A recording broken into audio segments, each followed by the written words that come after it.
Is further now with Jehad Abusalim. He's the Executive Director of the Institute for Palestine Studies-USA and joins us from Washington, D.C. Welcome to the program, Jehad. What impact would sidelining both Hamas and UNRWA have on humanitarian access and daily life for Palestinians in Gaza? Thank you for having me. It remains really difficult to predict what the sidelining of existing local and international structures and institutions that have operated in the context of the Gaza Strip for decades, such as the UNRWA for Hamas. Hamas has talked repeatedly about its willingness to abandon governance. But when it comes to UNRWA, it's a different story. UNRWA is a body that has been operating in Gaza since the Nakba, since 1948. It has the experience, the knowledge, the networks in order to provide aid for large segments of the local population. And we're not just talking about aid, we're talking about education, healthcare, and access to important services that have been dismantled and destroyed as a result of Israel's genocide. So when we hear talk about sidelining or avoiding UNRWA altogether, it remains difficult to see what kind of alternative structures or entities will be introduced in place that will do work in ways that can match what UNRWA has done and how UNRWA has operated for decades. Now, the Trump plan envisions an international stabilization force entering Gaza. Do you see that as a path towards stability or simply as another form of external control over Palestinian territory? Well, any plan that ignores Palestinians and their political will and agency is going to face a lot of difficulties, because at the end of the day,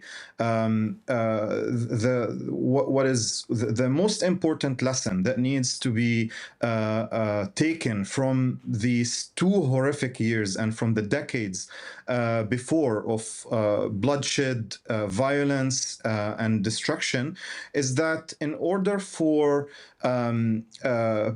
peace and stability to arrive in this part of the world, there have to be political solutions that are rooted in recognizing that political goals and aims and dignity and sovereignty of the Palestinian people. So any frameworks that sideline Palestinians, that don't treat Palestinians as a group of people, as a national group that has a say in its national affairs, in administrating its affairs in terms of governance, in terms of local governance, in terms of any other aspect of managing their lives.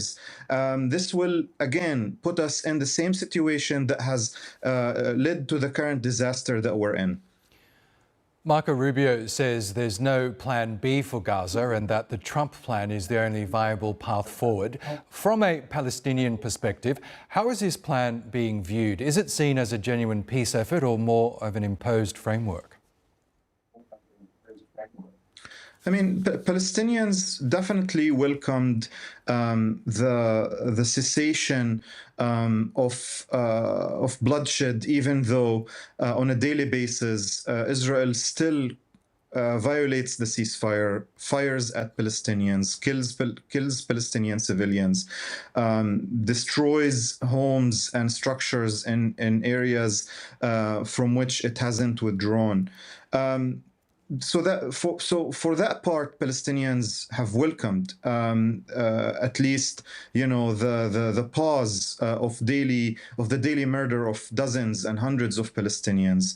But at the same time, Palestinians are concerned that this plan, if it continues on the basis of sidelining the Palestinians as a national group, as a political force, and impose some sort of international and regional mandate that does not recognize Palestinians as people who have a say over their fate and destiny and political affairs. This is, I think, one of the key concerns for Palestinians, that this might open the door for further fragmentation of Palestinians and will make it more and more difficult for arriving at a just and peaceful resolution that is rooted in understanding and addressing the political roots of what's happening between the river and the sea. Okay, Jehad Abusalim, we'll have to leave it there. Thank you so much again for joining us on the program. Thank you.